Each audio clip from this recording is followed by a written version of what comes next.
Praise lord, మీ అందరికి వందనాలు. యోహాను సువార్తలో ఈ వాక్యం ఉంటుంది.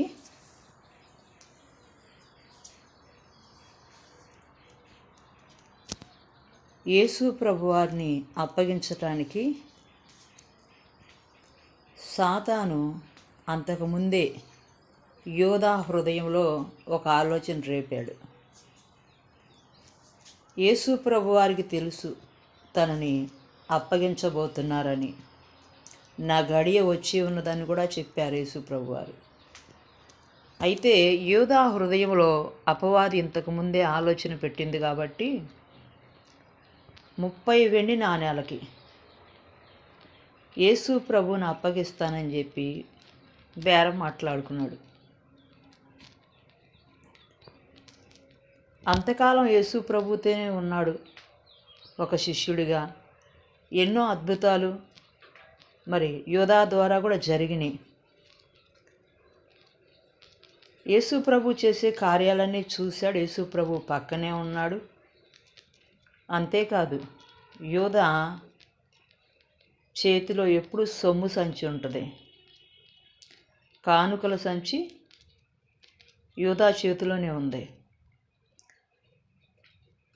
ఒక స్త్రీ విలువ కలిగిన అత్తరు తీసుకొచ్చినప్పుడు కూడా వెలగల తీసుకొస్తే ఇదెందుకు, ఇది అమ్మి బేదలకి ఇవ్వచ్చు కదా అని యోధా అనినప్పుడు యేసుక్రీస్తు ప్రభువారు అక్కడ చెప్తున్న మాట ఏంటంటే, అక్కడ వాడు దొంగయు దోచుకొని వాడయుండి, అతని ఉద్దేశం ఏంటి? బేదలకు నిజంగా పంచుదామని కాదు. వాడు దొంగ, దోచుకోవడానికి అలాంటి ఆలోచన చేస్తాడని చెప్పి అక్కడ రాయబడి ఉంది. Praise lord. యేసు ప్రభు పక్కనే ఉండి కూడా సాతానికి అవకాశం ఇచ్చాడు. అంటే అపవాదికి అవకాశం ఇచ్చాడు. సాతాన్ అన్న, అపవాదన్న, లూసిఫర్ అన్న అన్నీ ఒక్కడి పేర్లే. అపవాది చేసే కార్యాలు దేవుని పని చేయనీయుడు, దేవునికి వ్యతిరేకంగా రేపుతాడు, దేవునికి ఇవ్వనీయుడు. ఇప్పుడు యోధా కూడా అంటున్నాడు, ఏమని? ఎందుకు ఇంత ధనం ఖర్చు చేయటం యేసు ప్రభువారికి? దీన్ని అమ్మి బేదలకు ఖర్చు పెడితే సరిపోద్ది కదా అని చెప్పి యోధా అన్నాడు. చూడండి, కొంతమంది ఆసక్తి కలిగి దేవుని పరిచర్యలో, దేవుని పని కొరకు తమ ధనాన్ని హెచ్చించి దేవుని పని చేపిస్తూ ఉంటే ఆ దేవుని పని విషయంలో కూడా ఆటంకపరిచేవాళ్ళు లేకపోలేదు. ఈ దేవుడికి ఇవ్వటం ఎందుకు? వేరే దానికి ఖర్చు పెడితే సరిపోద్ది కదా, లేదంటే బేదలకి ఇస్తే సరిపోద్ది కదా, ఎక్కడన్నా మరి భోజనాలు పెడితే సరిపోద్ది కదా, ఇంత డబ్బులు ఎందుకు దేవునికి ఇవ్వటం అని ఆటంకం చెప్పేవాళ్ళు లేకపోలేదు. ఇది సాతాను మనసు, సాతాను ఆలోచన ఇది. ఈ యోధా తన హృదయంలో యేసుక్రీస్తును అప్పగించాలని ఒక ఆలోచన కలిగి ఉన్నాడు సాతాను వల్ల. అయితే ఇప్పుడు సమయం ఎప్పుడు వచ్చిద్దా అని చెప్పి సమయం కోసం చూశారు. చూడండి, చాలామంది సమయం కోసం చూస్తుంటారు, సమయం వచ్చినప్పుడు దెబ్బతీద్దామని. ఇప్పుడు యోధా కూడా సమయం కోసం చూశాడు. 30 వెండి నాణాలకు యేసు ప్రభువారిని అమ్ముకున్నాడు. ఒక బేరం కుదుర్చుకున్నాడు, అమ్ముకున్నాడు. ఇప్పుడు యేసు ప్రభువారి దగ్గరికి వచ్చినప్పుడు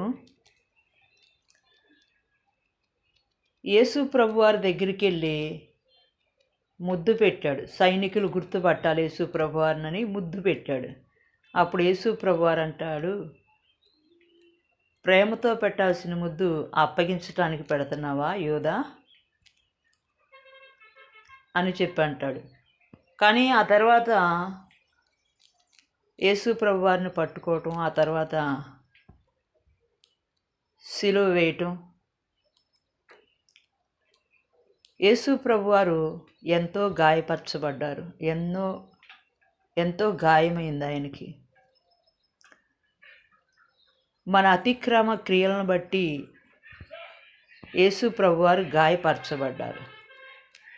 ఆ తర్వాత ఆయన శిలువ మరణం పొంది 3వ దినం తిరిగి లెగుస్తానని చెప్పిన యేసు ప్రభువారు 3వ దినము యేసు ప్రభువారు లేచాడు. Praise the lord.